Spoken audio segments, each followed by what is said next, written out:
നാരായണൻ്റെ വർഷം മാത്രമാണ്. അങ്ങനെയൊക്കെ ഞാനുമായി വളരെ വ്യക്തിബന്ധമുള്ളതാണ്. അതുപോലെ സൗമ്യ കൃഷി വിവിധ ആളുകൾ സംസാരിക്കും. 1972 ഞാൻ ഈ വിദ്യാലയത്തിലേക്ക് വരുന്നത്.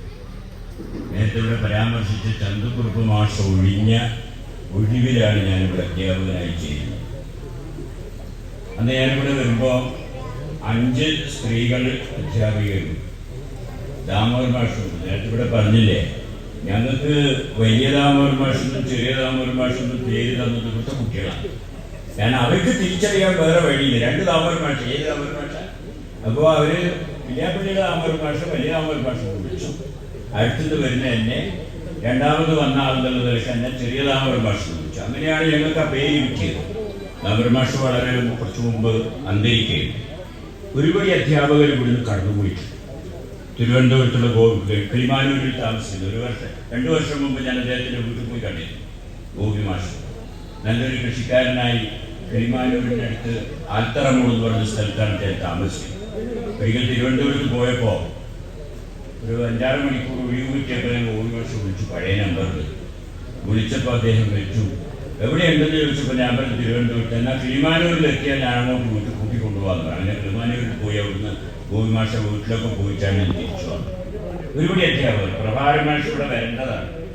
അദ്ദേഹത്തിൻ്റെ മകളുടെ കൂടെ ബാംഗ്ലൂരിലാണ് അദ്ദേഹത്തെ താമസിക്കുന്നത്. വില്യാപ്പള്ളിയാണുള്ളത്. അതിനോട് ഒരുപടി അധ്യാപകർ ഇവിടെ ഉണ്ടായിരുന്നു. പങ്കജാക്ഷി ടീച്ചറെ പഴയ തലമുറ ഓർമ്മയുണ്ടാവും. പുറമേരിയിലെ വിദ്യാലയത്തിൽ അധ്യാപികയായി പിന്നീട് അവിടുന്ന് വിരമിച്ച പങ്കജാക്ഷി ടീച്ചർ. വേണുമാഷ പിന്നെ എല്ലാവർക്കും അറിയാം എവിടുന്നാണ് പോയത്. അതുപോലെ നേരത്തെ ഉണ്ടായിരുന്ന എല്ലാ ടീച്ചർമാരുടെയും പേര് എനിക്കറിയാം. അതിന് ഇടക്കാലത്ത് വന്ന കുറേ ആളുണ്ട്. ദിലേരി ഗോവിന്ദ മാഷ് ഇവിടെ ലീഗിൽ വർക്ക് ചെയ്തിരുന്നു. ചെക്കോടി ബാലൻ മാഷ് ഈ വിദ്യാലയത്തിൽ, കല്യാൺ ടീച്ചറിൻ്റെ മകളെ ഭർത്താവ്, ഈ വിദ്യാലയത്തിൽ ജോലിയിൽ പ്രവേശിച്ചിട്ടുണ്ട്. കോട്ടയത്തുള്ള എലിയമ്മ ടീച്ചർ ഇവിടെ വർക്ക് ചെയ്തിട്ടുണ്ട്.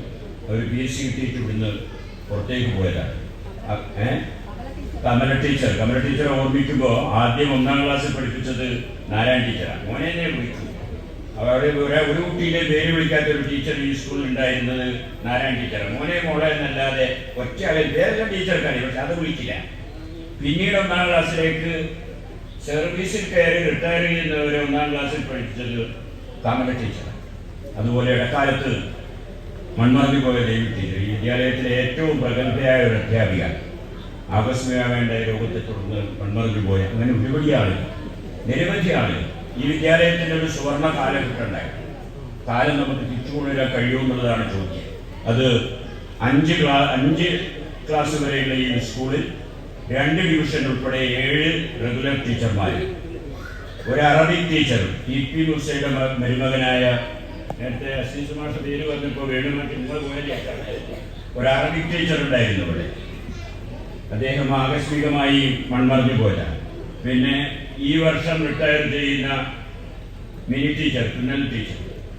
അങ്ങനെ 5 2 7 2 9 അധ്യാപകർ ജോലി ചെയ്ത സ്ഥാപനമായി. അതിൻ്റെ കൂടെ തങ്കു. ഞാനൊരു അധ്യാപിക അല്ലെങ്കിലും തങ്കു ഞങ്ങളുടെ കൂടെ ഉണ്ടായിരുന്നതാണ്. ആ ഒരു കാലഘട്ടം ഈ വിദ്യാലയത്തിൽ ഞാൻ വരുന്ന ദിവസം ഇന്നും എൻ്റെ മനസ്സിലുണ്ട്. ഞാൻ പറഞ്ഞില്ലേ, ചന്തുക്കുറുപ്പ് മാഷ പോലുള്ള ഒരു പ്രഗത്ഭനായിട്ട് ഈ വിദ്യാലയം ഇവിടെ അല്ല കേട്ടോ ആദ്യം തുടങ്ങിയത്. നേരത്തെ കണ്ടത്തിലാണ് തുടങ്ങിയത്. 2 കൊല്ലം അവിടെയായിരുന്നു. ഞാൻ മുരളിയോട് പറഞ്ഞതാണ്. 2 കൊല്ലം കഴിഞ്ഞിട്ടാണ് ഇങ്ങോട്ടേക്ക് ഷിഫ്റ്റ് ചെയ്തത്. 45-ലാണ് ഇവിടെ എത്തുന്നത്. അങ്ങനെയുള്ള ദീർഘമായ കാലത്ത് അത് പഴയ തലമുറയിൽപ്പെട്ടവർക്കറിയാം. അവിടെ 2 വർഷം ഉണ്ടായിരുന്നു. അങ്ങനെയുള്ള ഒരു വിദ്യാലയം, ആ വിദ്യാലയത്തെ നല്ല നിലയിൽ എത്തിക്കാൻ നമുക്ക് കഴിയുമെന്നാണ് എനിക്ക് തോന്നുന്നത്. ഒരുപാട് സൗകര്യങ്ങളുണ്ട് ഈ സ്കൂളിൽ. എന്താ 65 സെന്റോളം ഉണ്ട്. ഒരു LP സ്കൂളിൻ്റെ പറമ്പ് 65 സെന്റുള്ളത് തോടൊരു സബ്ജക്റ്റിൽ വേറെ അത് കൃത്യമായിട്ട് എനിക്കറിയാം. ഇവിടുത്തെ എല്ലാ സ്കൂളും അറിയാം, സ്കൂളിൻ്റെ വലിപ്പവും അറിയാം, സ്കൂളിൻ്റെ ഭൂമിയും അറിയാം, കൃത്യമായിട്ട് അറിയാം. ഇത്രയധികം ഒരു പറമ്പിൻ്റെ നടുവിൽ നിൽക്കുന്ന ആ ഒരു വിദ്യാലയം ഇവിടെ അടുത്തൊന്നും വേറെ ഇല്ല. അങ്ങനെയുള്ളൊരു വിദ്യാലയമാണ്. ആ വിദ്യാലയത്തെ ഞാൻ പറഞ്ഞില്ല, ഞാൻ ഈ സ്കൂളിൽ വരുമ്പോൾ എൻ്റെ കൂടെ ഒരാളും കൂടി വന്നിരുന്നു. ഞാൻ ഈ സ്കൂൾ ചെയ്യുന്നത് അത് 30 വർഷം മുമ്പ് ഞങ്ങളെ വിട്ടുപിരിഞ്ഞു പോയ സഖാവ് MK ഗോപാലൻ. ഞങ്ങൾ ഒന്നിച്ചാണ് ഈ സ്കൂളിലേക്ക് വന്നത്. ഇവിടെ വന്ന് ഞാനതൊരു സ്നേഹബന്ധത്തിൻ്റെ കഥ പറയാനാണ് ഇത് പറഞ്ഞത്. എന്താ ഇവിടെ വന്ന് ചെക്കോട്ടേടിൻ്റെ പിടിയെന്ന് ചായയും കുടിച്ച് ഗോപാലൻ പിരിഞ്ഞു പോകുമ്പോൾ എന്നോട് പറഞ്ഞു, ഇനി വിഷമമില്ലല്ലോ പറയും. പക്ഷേ എവിടെയെങ്കിലും പോകുമ്പോൾ ബസ്സിന് പൈസക്കൊന്നും ഒരു ബുദ്ധിമുട്ടില്ല, നിങ്ങൾക്കൊരു ജോലി, നിങ്ങൾക്കൊരു ശമ്പളം കിട്ടുമല്ലോ. അത് പറയുന്ന ഒരു സ്നേഹം ഇന്നത്തെ തലമുറക്ക് നഷ്ടപ്പെട്ടു എന്നുള്ളതാണ് നമ്മൾ അനുഭവിക്കുന്ന ഏറ്റവും. അങ്ങനെയൊന്നും പറയാൻ ആർക്കും കഴിയില്ല. അങ്ങനെയുള്ള ഒരു സ്നേഹബന്ധം ഇവിടെ മുമ്പിൽ കുറേ ആളിരുന്നപ്പോൾ എനിക്ക് സന്തോഷം തോന്നിയത് എടപ്പക്കണ്ടിയിലെ ദാമോദരൻ തുടങ്ങി കൊല്ലക്കണ്ടിയിലെ ഗോപാലേട്ടൻ വരെയുള്ള ആളുകളുടെ ഓരോരുത്തരുടെയും പേരെടുത്ത് പറയാൻ എനിക്ക് കഴിയുന്നു എന്നതാണ് ഈ പൊതുജീവിതത്തിനിടയിലും ഈ വിദ്യാലയവുമായി ബന്ധപ്പെട്ടിരിക്കുന്നത്. എനിക്ക് ചില കുട്ടികളുടെ പേരൊന്നും എൻ്റെ മനസ്സിലുണ്ടാവില്ല, പക്ഷേ അവരുടെ രക്ഷിതാക്കന്മാരുടെ പേരും അവരുടെ വീട്ടുപേരും ഒക്കെ കൃത്യമായിട്ടെടുക്കാം. ഈ വിദ്യാലയത്തിൽ ഞാൻ ഞാൻ 35 വർഷം ഇവിടെ ഉണ്ടായിരുന്നു. ആ 35 വർഷത്തിനിടയിൽ ഇവിടെ ഉണ്ടായി ഇതിലൂടെ കടന്നുപോയ ഒരു കുട്ടിയുടെയും വീടും വീട്ടുപേരും രക്ഷിതാവിൻ്റെ പേരും എനിക്കറിയാറില്ല. ഞാൻ എത്തിച്ചേരാത്ത ഒറ്റ വീടും ഉണ്ടാവുമെന്ന് എനിക്ക് തോന്നുന്നില്ല. ആ ഒരു വല്ലാത്തൊരു ബന്ധമുള്ള സ്കൂളായിരുന്നു, വല്ലാത്തൊരു ബന്ധമുള്ള വൈകാരികമായ ബന്ധമുള്ള. ഞാൻ പലപ്പോഴും കാണാറുണ്ട് പല സ്ഥലത്തു നിന്നും എന്നെ ഇങ്ങനെയൊക്കെ എൻ്റെ കുട്ടികൾ സ്നേഹിച്ചിരുന്നു എന്ന് എനിക്ക് ഓർമ്മ വരുന്നത് റിട്ടയർ ചെയ്തതിന് ശേഷം 2007 ഞാൻ ഈ സ്കൂളിൽ നിന്ന് പോയി. 18 വർഷം കഴിഞ്ഞു. ഇന്നും മായാത്ത ഒരുപാട് ഓർമ്മകൾ ഈ വിദ്യാലയം സംഭാവന ചെയ്തിട്ടുണ്ട്. ഞാൻ ഒരിക്കലും എൻ്റെ കുട്ടികളെ വല്ലാതെ സ്നേഹിച്ചു, അവർ തിരിച്ചു. പക്ഷേ ഞാനതിന് കാണുന്നത് നിങ്ങളിൽ പല രക്ഷിതാക്കന്മാരോട് എനിക്ക് വിനയത്തോടു കൂടി പറയാനുള്ളത്, നിങ്ങൾ കുട്ടികളിൽ നിന്ന് പല രക്ഷിതാക്കന്മാരോട് ഞാൻ ചോദിച്ചൊരു ചോദ്യമാണ്, നിങ്ങൾ കുട്ടികളെ സ്നേഹിക്കുന്നുണ്ടോ? എല്ലാവരും പറയും എൻ്റെ ഉത്തരം അതല്ല, നിങ്ങൾ കുട്ടികളെ സ്നേഹിക്കുന്നില്ല. പറഞ്ഞാൽ എന്നോട് വെറുപ്പല്ലെങ്കിൽ തോന്നുന്നത്, പകരം നിങ്ങൾ കുട്ടികളിൽ നിന്ന് പലതും പ്രതീക്ഷിക്കുന്നു. അതല്ലേ ശരി? അവൻ എന്ത് പഠിക്കണം നിങ്ങളെല്ലാം തീരുമാനിക്കുന്നവരോട് ചോദിച്ചു, ആ കുട്ടിയോട് ചോദിച്ചില്ല. നിങ്ങൾ കുട്ടികളോട് വളരെ വിനയത്തോടു കൂടി 35 വർഷത്തെ അനുഭവം പങ്കുവെച്ച് ഞാൻ പറയട്ടെ, നിങ്ങൾ നിങ്ങളുടെ കുട്ടികളോട് മോനെ നീ എന്താ മോളെ നീ എന്താണ് പഠിക്കാൻ ആഗ്രഹിക്കുന്നത് ചോദിച്ചാൽ അവർ നിങ്ങളോട് ഒരു വെറുപ്പും ഉണ്ടാവില്ല. അല്ലാത്ത രക്ഷിതാക്കന്മാരൊക്കെ ഇന്ന് പല രക്ഷിതാക്കന്മാരെയും നമ്മൾ കാണുന്നത് എവിടെയാണ്? ഏത് സ്ഥലത്താവുമ്പോഴുള്ളത്? കുട്ടികൾ നമ്മൾ ഇന്നിപ്പുള്ളത് കുട്ടികളെ രക്ഷിതാക്കന്മാരെ നമ്മൾ കാണുന്നത് പലതും ആ രക്ഷിതാക്കന്മാരെ എത്തിക്കുന്ന കേന്ദ്രങ്ങളിൽ. ഞാനെൻ്റെ പേരൊന്നും ഞാൻ പറയാൻ ആഗ്രഹിക്കുന്നു. അതെന്താ കാരണം? നമുക്ക് കുട്ടികളോട് സ്നേഹത്തെക്കാൾ കൂടുതൽ പ്രതീക്ഷകൾ. കുട്ടികൾക്ക് പ്രതീക്ഷകളില്ലേ? ഇല്ലേ? ഇപ്പം ഞാൻ നേരത്തെ ഇവിടെ ഇംഗ്ലീഷിനെ പറ്റി ശശിമാഷ് പറഞ്ഞു. എൻ്റെ മകൻ പഠിച്ച് സാധാരണ ഈ സ്കൂളിൽ പഠിച്ച രണ്ടാമത് ഈ സ്കൂളിൽ നിന്ന് പഠിച്ച് അവൻ ഹൈസ്കൂളിലേക്ക് എത്തുമ്പോൾ എൻ്റെ അച്ഛൻ്റെ മരുമകൻ അന്നൊരു ബാങ്കിൻ്റെ മാനേജറാണ്, തലശ്ശേരിയിലാണ് ജോലി ചെയ്യുന്നത്. എന്നോട് പറഞ്ഞു ഞാൻ അവനങ്ങ് കൂട്ടാം, പ്രഗത്ഭമായ BMI സ്കൂളിൽ ചേർക്കാം തലശ്ശേരി. ഞാൻ പറഞ്ഞു വേണ്ട, അവൻ ഇവിടുന്നൊക്കെ പഠിച്ചാൽ മതി, കാരണം മനുഷ്യൻ്റെ പറ്റുണ്ടാവും, മനുഷ്യബന്ധം ഉണ്ടാവും. ഇന്നവൻ ജോലി ചെയ്യുന്നത് ഇംഗ്ലീഷ് മാത്രം സംസാരിക്കുന്ന ഒരു രാജ്യം. നല്ല വിഷമമുണ്ട്. ഭാഷ പഠിക്കാൻ ഇപ്പം ഞാൻ വടക്കേണ്ടിയിൽ ഞാൻ അസ്സലായിട്ട് ഹിന്ദി പറയും. അസ്സലായി ഇവിടുത്തെ ഒരു അർത്ഥം ഞാൻ പറയാം. എന്താണ് ഇവിടെ എൻ്റെ ആവശ്യമില്ല. എൻ്റെ മുമ്പിലുള്ള ആളോട് ഹിന്ദി പറയേണ്ട വല്ല ആവശ്യമില്ല. എനിക്കിവിടെ മലയാളം മതി. ഹിന്ദി ഞാൻ പറയുന്നത് ഞാൻ പോയത് സെക്കൻഡ് ലാംഗ്വേജിൽ ഹിന്ദി എടുത്ത് പഠിച്ചാണ്. അത് മാത്രമല്ല നേരത്തെ ഇവിടെ ഇരിക്കുന്ന വാസു അയാൾക്കെടുത്ത നമ്പൂരി മാഷാണ് എന്നെ ഹിന്ദി പഠിപ്പിച്ചത്. ഹിന്ദി എനിക്ക് നല്ല തോതിൽ അറിയാത്ത സമയത്ത് പഠിപ്പിച്ചത് നമ്പൂരി മാഷ. നന്നായിട്ട് ഞാൻ ഹിന്ദി സംസാരിക്കും, പക്ഷെ ആവശ്യത്തിനാണ് ഭാഷ. ആവശ്യം വരുമ്പോൾ ഉപയോഗിക്കാനുള്ളത് ഭാഷ. അല്ലാതെ മലയാളം മാത്രം അറിയുന്ന അച്ഛനോടും അമ്മയോടും ഇംഗ്ലീഷിൽ സംസാരിക്കുന്ന കുട്ടികൾ ഉണ്ടാക്കുന്ന വിദ്യാഭ്യാസം കൊണ്ട് ഒരു ഗുണവുമില്ല. മാത്രമല്ല ദോഷം മാത്രമേ ഉള്ളൂ. അതുകൊണ്ട് എനിക്ക് അഭ്യർത്ഥിക്കാനുള്ളത് വിനയത്തോടു കൂടി നമുക്ക് ചിലത് നഷ്ടപ്പെടുമ്പോഴാണ് നഷ്ടപ്പെട്ടതിൻ്റെ വേദന അനുഭവിക്കുന്നത്. കുട്ടികൾ എന്താ ഞാനൊരു ചെറിയ അനുഭവം ഞാൻ ഈ കഴിഞ്ഞ ദിവസം വായിച്ച രണ്ട് കൊല്ലം മുമ്പ് വായിച്ചൊരു ലേഖനത്തിലെ പരാമർശം മാത്രം നിങ്ങളുടെ മുമ്പിൽ വെച്ച് അവസാനിക്കും. അത് ലോകം കണ്ട ഏറ്റവും വലിയ കമ്പ്യൂട്ടർ മേഖലയിലെ ഏറ്റവും പ്രഗത്ഭനായ ഉടമസ്ഥനാണ് ബിൽ ഗേറ്റ്സ്. എല്ലാവരും കേട്ടിട്ടുണ്ടാവും പേര്. ഇദ്ദേഹത്തിൻ്റെ ആത്മകഥാംശമുള്ളൊരു ലേഖനം വായിക്കാനിടയായി. അതുപോലെ അദ്ദേഹം പറഞ്ഞു, ഞാൻ സ്കൂളിൽ പഠിക്കുമ്പോൾ ശരാശരിയാണ് എനിക്ക് 40 മാർക്ക് അപ്പുറം കിട്ടലില്ല. പരമാവധി അതിലപ്പുറം എനിക്ക് ജീവിതത്തിൽ കിട്ടിയില്ല. പക്ഷേ എനിക്ക് എൻ്റെ ക്ലാസ്സിൽ പഠിച്ചൊരു കുട്ടിയോട് എന്നും അസൂയിക്കും. എന്താ കാരണം? ഓൻ എല്ലാ വിഷയത്തിലും 100ആണ്. എനിക്കൊരു 40, 50 പറഞ്ഞാൽ ഒന്നും നേടിയില്ല. കാലം കുറെ കഴിഞ്ഞു.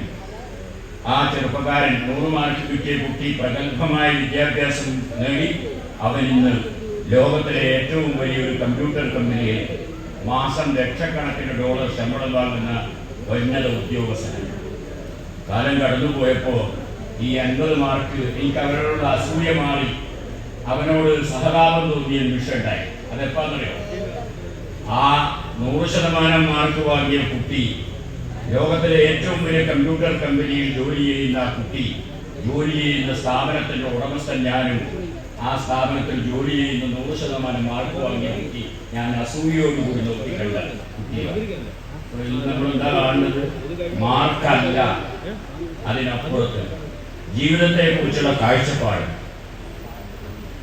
വിട്ടുവീഴ്ചയില്ലാത്ത ലക്ഷ്യങ്ങൾ നേടിപ്പിടിക്കാനുള്ള ആഗ്രഹമുള്ളവർക്ക് വലിയ ഉന്നത സ്ഥാനങ്ങൾ എത്തിപ്പിടിക്കാൻ കഴിയുമെന്നത് പഴയ കാലത്തെ അനുഭവമല്ല ഞാൻ പറഞ്ഞത്. ഇന്നത്തെ വർത്തമാന കാലത്ത് ലോകത്തിലെ ഏറ്റവും വലിയ സമ്പന്നന്മാരുടെ പട്ടികയിൽ നിൽക്കുന്ന ബിൽ ഗേറ്റ്സിന്റെ ആത്മകഥാംശമുള്ള ലേഖനത്തിൽ ഞാൻ വായിച്ച വരികളാണ് ഞാൻ നിങ്ങളുടെ മുമ്പിൽ പറഞ്ഞത്. ഞാൻ പറയാൻ കാരണം എന്താ? നിങ്ങൾ കുട്ടികളിൽ നിന്ന് വല്ലാതെ ശകാരിച്ച് നീയൊന്നും അങ്ങനെ എത്ര രക്ഷിതാക്കന്മാരുണ്ട്, നീയൊന്നും ഒരു കാലത്തും നന്നാവില്ലടാന്ന് പറയുന്ന എത്ര അച്ഛനമ്മമാരുണ്ട്. എനിക്കറിയാം, ധാരാളം അച്ഛനമ്മമാര് പറയാറുണ്ട് നീയൊന്നും ഒരു കാലത്തും നന്നാവില്ല. ആരോട് പറയുന്നത്? ഭാവിയിൽ നന്നാവാനുള്ള പ്രതീക്ഷ നൽകേണ്ട രക്ഷിതാക്കന്മാർ തന്നെയാണ് അവന്റെ മുഖത്ത് നോക്കി പറയുന്നത് നീയൊന്നും ഒരു കാലത്തും നന്നാവില്ല.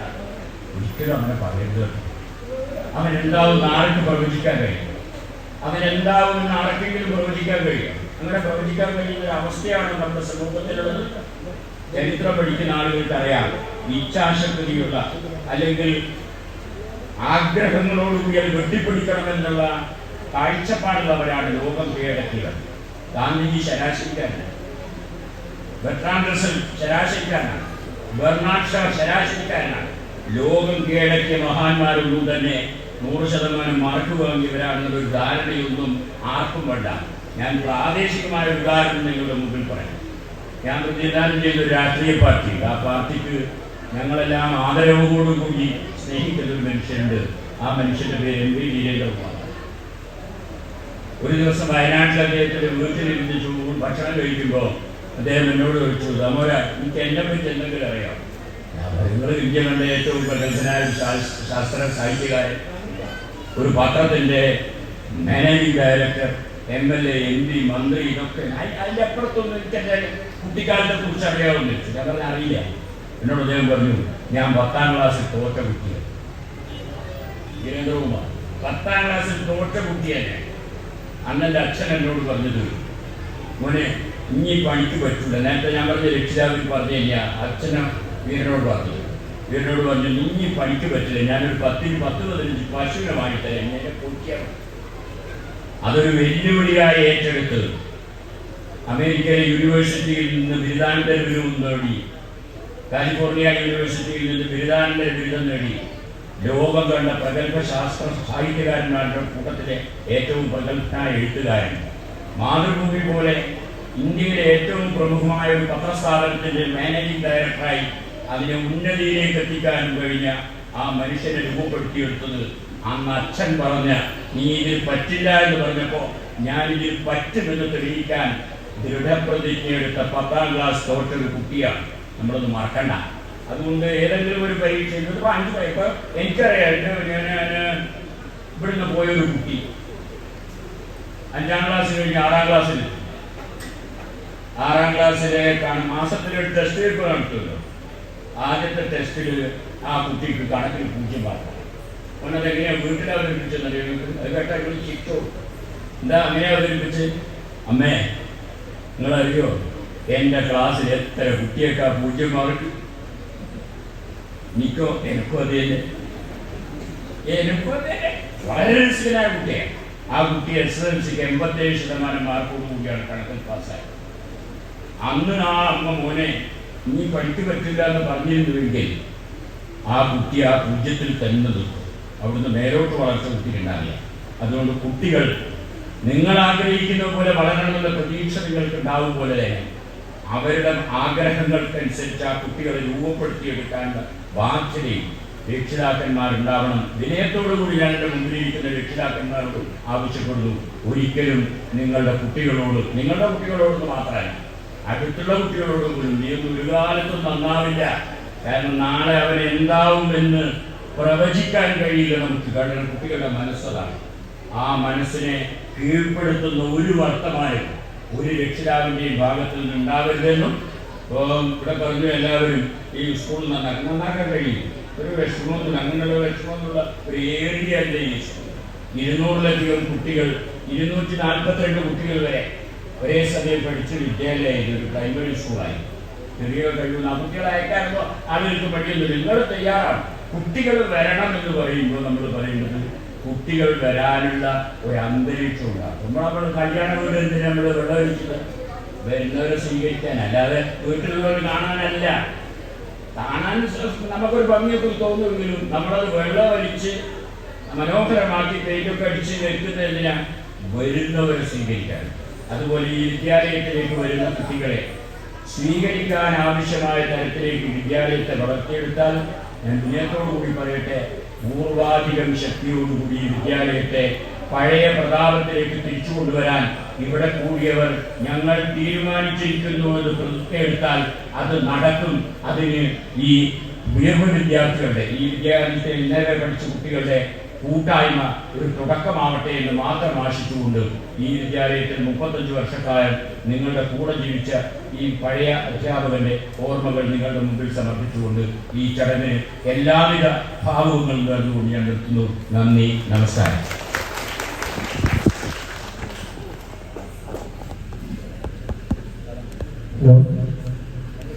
സ്കൂളുമായി ബന്ധപ്പെട്ട ഗതകാല സ്മരണകളിൽ കൊടുക്കി ആശംസ അർപ്പിച്ച ആദരണീയ ദാമോദരൻ മാസ്റ്റർക്ക് നന്ദി അറിയിക്കുന്നു. നമ്മുടെ